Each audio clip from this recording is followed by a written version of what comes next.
Thanks to Ugreen for sponsoring this video. This is my Canon C70 rig, and well, in early to almost mid 2024, the Canon C70 might not seem like the most up-to-date camera, or might not be the one that you'd want to get, but I've stuck to the camera for a few years.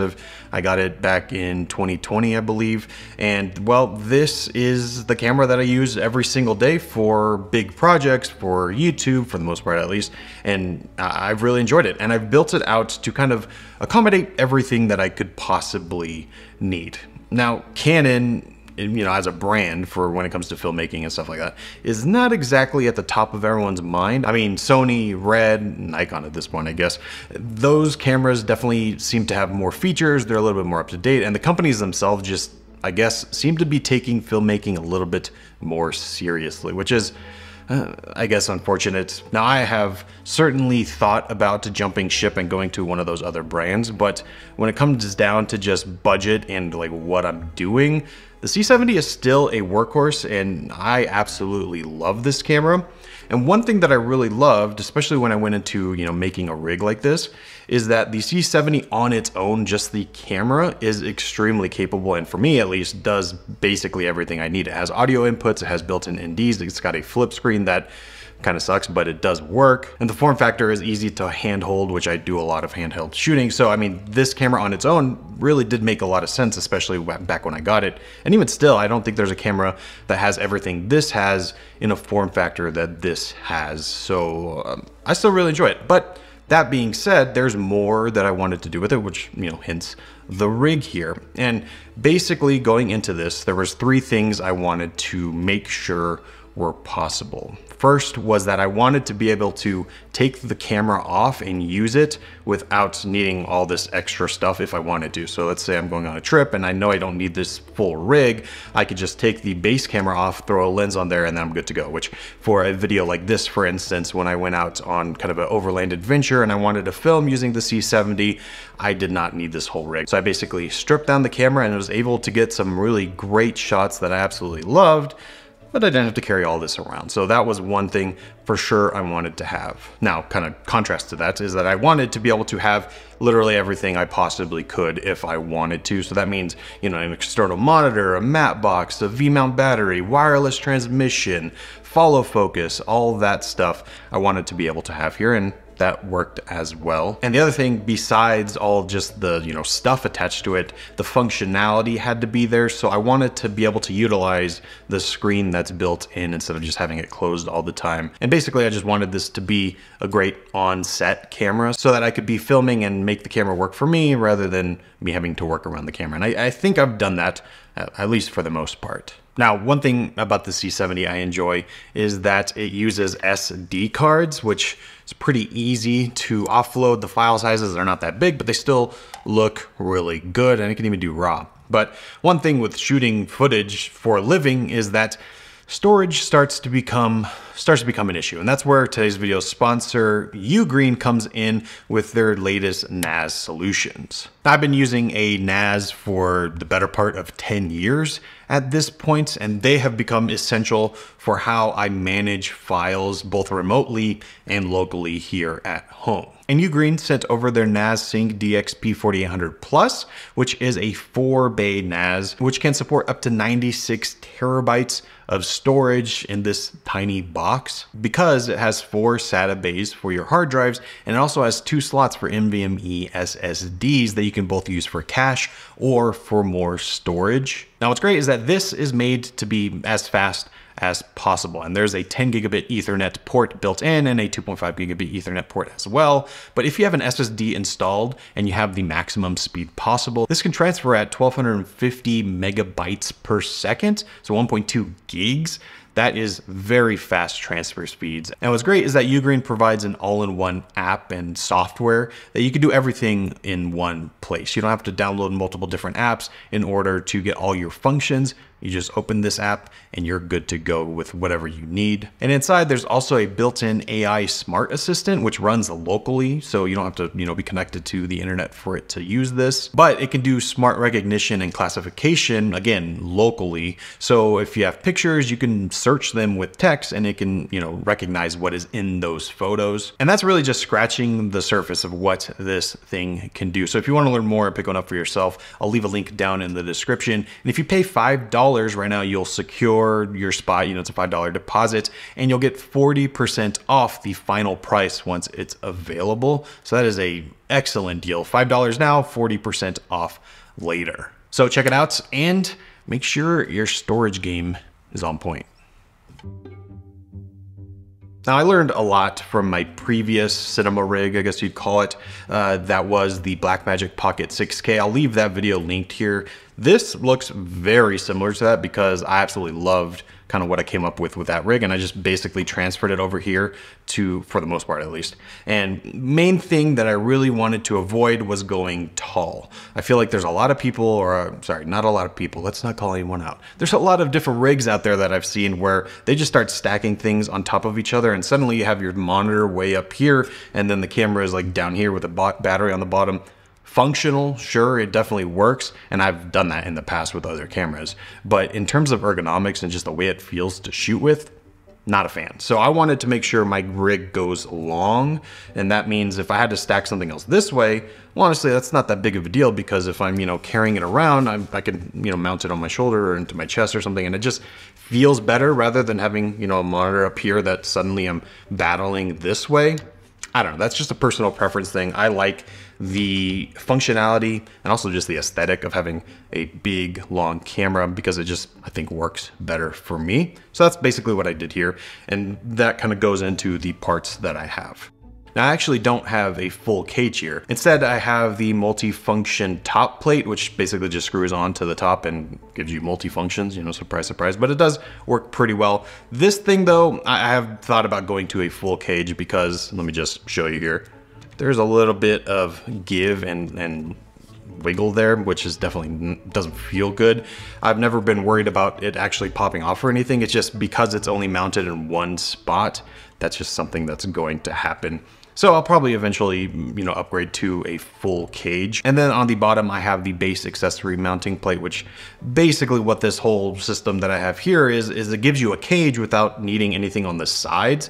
And because I like to use the camera on its own a lot, that was the reason I went with that setup. Although I still think a cage is probably gonna happen just because of that wiggle. And then right below on the very bottom, I have the 15mm Tilta base plate so I can add rods if I need to, which I have here on the back. And that's basically, the middle base section. With all those things, I can attach everything else. But the reason why I went with this system is because all I have to do is unplug my one HDMI cord. I just have to unscrew this NATO rail with the top handle, which I'll talk about in a second.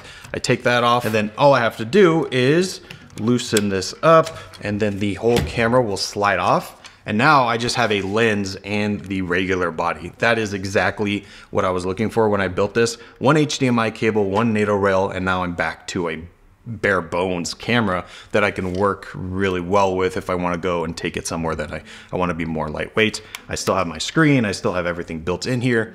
This is exactly why I built it this way. And it works really well. And to put it back on, it's just the reverse process. I just slide it on, lock it down, and then the top handle just slides on with that NATO rail again. Plug in my HDMI, and why is the HDMI taking me the longest? And there you go. Now the camera is back to its full studio form.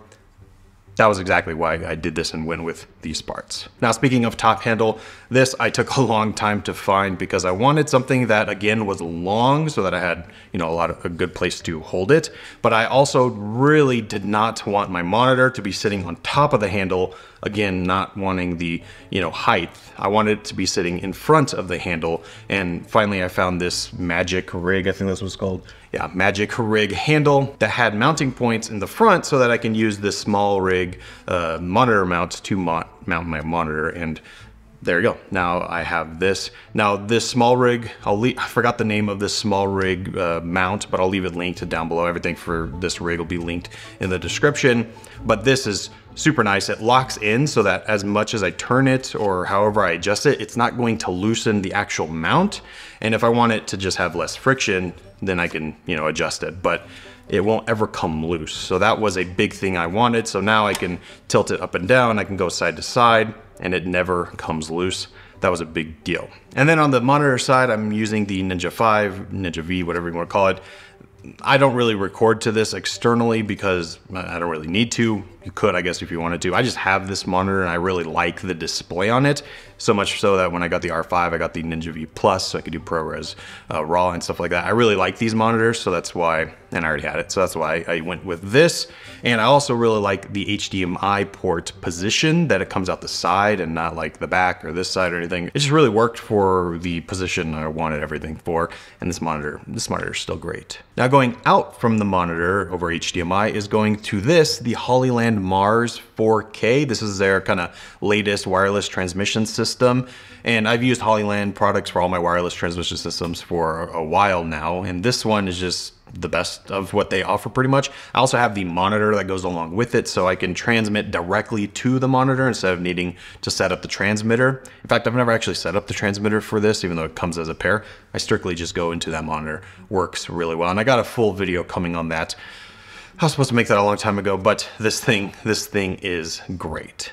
And I put this here on the side because I always want it, but I also want to be able to hold the camera with the built-in handle and be able to access all the buttons. So it's kind of the perfect place for my thumb to go in. It's very ergonomic, I'd say. Now powering all this is this V-mount base plate that can tilt like this. Since this kind of pushes up against the monitor in the back and the battery, I wanted to make sure I still had access to that, so it flips up really easily. This is actually the same base plate I had from the Pocket 6K, and works perfectly fine here. And then I have my V-mount core batteries that I absolutely love. They're kind of a game changer. And everything else here, the monitor, the wireless transmitter, is all being powered from this V-mount. The only thing I'm not powering right now is the actual camera. First of all, the BP batteries that come with the C70 are excellent. Like, they can, for at least the way I shoot, they last me all day just on one battery. So I've never been worried about that. And the other reason is because I take it off this rig so often, I want to have that battery in there. Now I have thought about going kind of redundant so I can run it off the V-mount battery, and then if I ever need to unplug the V-mount and swap batteries, the camera can stay on.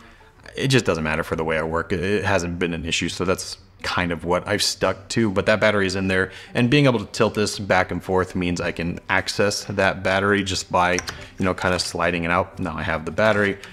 Doesn't get in the way at all. And that's all attached with 15mm rails. So I have a D-tap expander, I've got the mount for the Hollyland, and I've got the base plate on there. But what I like about the position here is that if I go, kind of vertical with the battery and I bring the monitor out, I can flip it around and basically use it as like a side display. So if I'm on a tripod and I want to sit next to the camera, I can still see everything that's going on instead of having to kind of lean over. Instead of looking at the top monitor, that comes in handy, and that is what I meant by functionality, that I can, kind of use the camera in multiple different ways without having to come over here to the buttons or having to use the screen or having to use the side monitor. I can use them all in just different ways depending on what I need. Now lastly, up front is kind of the lens situation. On this camera, I typically shoot, at least if I'm static, I typically shoot the 18-35 Sigma. That's still one of my favorite lenses, and I still use the EF adapter. I haven't really gotten any RF lenses. I just haven't felt the need to spend that money. They're expensive after all. I also haven't gone to the, speed booster that Canon sells to make this more of a full frame feel. I just also haven't felt the need to really do that either. And then up front is the Polar Pro base camp, which is a matte box. Now, because this has built-in NDs, honestly, I really only use this for flagging and making sure I don't get any weird reflections. So most of the time I'm shooting, this is not even on the camera, but if I'm doing the full rig, this is here. And for whatever reason, this thing, like the base camp itself or just any matte box, makes your camera look so much more professional to people that don't know anything about cameras. It's kind of dumb, doesn't really make much sense, but it does. It just makes it look like a bigger, more important camera. So if I'm doing something that I want people to I guess, respect me for this thing's on. I know it's dumb, but it just is what it is. Now with those 15mm rails, I have the option to add, you know, more manual lenses that I can control with the follow focus, and I use the Nucleus Nano for that. Not the newest generation, but the last one. Works fine. And I also have a tilt aside handle that I can control it with, and I don't really use that often, but if I ever need to, it does come in handy. But I mean, yeah, that is the full C70 rig that really works for me for whatever situation I want, whether I just want the camera itself or if I want the full rig. I really like it. Now I have recently thought about switching away from this and going the Sony route, most likely, at least for now. But honestly, I don't know that it would really benefit me. I mean, I'm shooting this on the R5 right now, which is kind of my B cam to this. And I actually bought a Sony a7R5 to kind of replace the R5 and see what I would think about the Sony ecosystem, which I've shot before in the past, but I don't know. After thinking about all the financials, it just didn't make all that much sense to replace all my lenses, to replace my bodies for really what? Like, this is working really well for me. I really like the functionality of the C70. Yeah, it's not full frame. Yeah, maybe the ND filters, it's not variable. I mean, there's some things about it that I think would be better on other systems, but overall, I can get out and shoot really well with this. I'm used to the process. It just works. But I also kind of agree that Canon is kind of dead. Well, not dead, but like when it comes to filmmaking, they're just not making exciting moves right now. They're taking a long time to update things. They're not moving quickly. Now, one thing I kind of make fun of Sony for is how fast and how often they come out with cameras. Like, I just buy my camera and I know next week another one's gonna be out and maybe it would be the one that would have been better for me. I know that happens, so it's not, you know, there's pros and cons to both systems. You know, Canon, I know that when I bought this camera, the C70, I wasn't worried about a new one coming out in a year. I knew that this is kind of what they have, and I knew I could invest in this system and not feel like I was missing out because a few months later something else came new that would have been better. But at the same time, there are new features that come out that would be helpful. And that's why probably I will be moving on from this relatively soon, like maybe this year at some point, mainly because for my job, which is basically making these videos and other videos for clients, I mean, I enjoy trying new things and trying different systems, and that's just something I'm probably going to do. But if you are not in that situation where trying new things doesn't really matter, well, I think the C70 is still a very worthy camera. And if you're in the market for a cinema camera that is in the more entry-level stage, the C70 I still think provides a lot. And if you've been worried about jumping into the Canon realm because of, you know, some of the competition out there, I would just look at what you actually need and what you actually want. Because for me, the reason I went with the C70, like I said, is because this has built-in NDs, has audio controls inside, and it's all in a very compact form factor with excellent battery life. That is just something you can't get with any other camera right now. So some of the downsides to me are just still worth working around, and that is exactly why I built a rig like this, because I kind of get the best of both worlds. I get that compact camera when I need it, and I get all the functionality if I need that too. So yeah, that is my C70 rig. I still love it. If you're looking to, you know, add things to your C70 or really any rig, this is kind of what I've done, why I've done it, and I like it a lot.